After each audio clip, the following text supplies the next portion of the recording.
Hello friends, welcome to today's daily devotion. I'm Kerry Wood, pastor of the Goldston Methodist Church in Goldston, North Carolina. We are a global Methodist congregation, and you are joining us on a journey into the light. This is total love, total commitment, an exploration of the letter of 1 John in cooperation and in coordination with Seabed's A Wake-Up Call, as J.D. Walt is also helping us to understand the beauty of the truth revealed in these scriptures. You'll find a way to connect to the Wake-Up Call, subscribe to it in either an email or as an audio podcast, and both ways are wonderful to experience the beauty of J.D.'s teachings and inspiration. Hopefully, I can also be part of the inspiration for you as we walk through these scriptures together. Today, we're looking at 1 John chapter 2, verses 9 through 11. Hear now these words.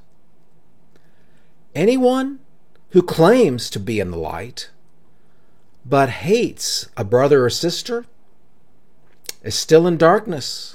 Anyone who loves their brother and sister lives in the light, and there is nothing in them to make them stumble. But anyone who hates a brother or sister is in the darkness and walks around in the darkness. They do not know where they are going because the darkness has blinded them.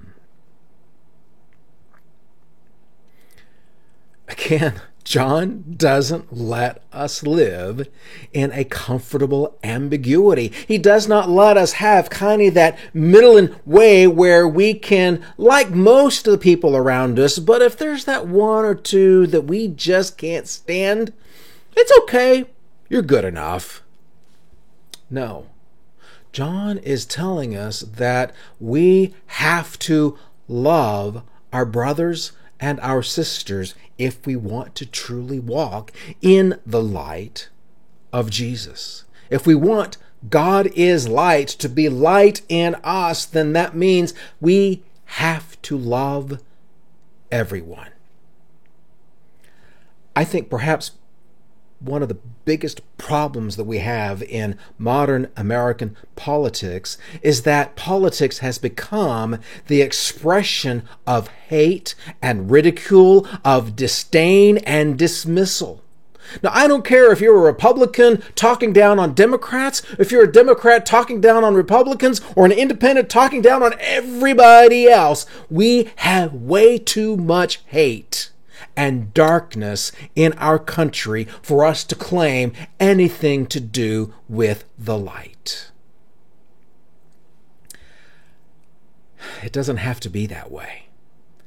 In fact, it's not supposed to be that way. Those of us who are following Jesus, those of us who are claiming the name Christian, we should be the examples of how to love others even and especially when we don't see eye to eye.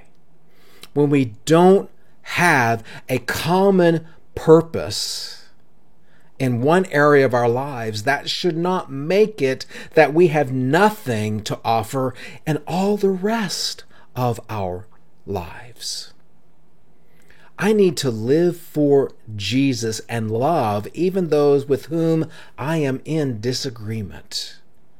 Whether it's a political disagreement, whether it is a sports team preference disagreement, no matter what it is, from the biggest to the most trivial, if I let that become the source of conflict that destroys a relationship, and I am walking in the darkness blind. John doesn't give us any other option. So what do we do with this? How do we change our attitudes? How do we change our mindsets, therefore changing our behaviors?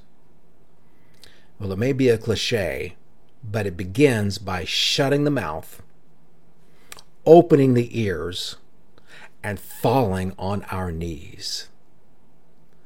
If I'm not trying to be right with God, listening to His voice, then everything else won't change. Nothing will matter until I surrender myself to the Lord. And that's what I suggest we all do.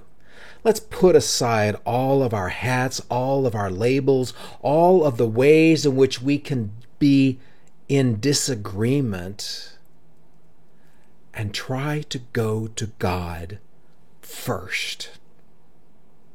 Then God will work in our hearts for the ways in which we can work in our lives in the light, without hate. May it be for me and you, this, in Jesus' grace. Amen. And I'll see you tomorrow for our next daily devotion.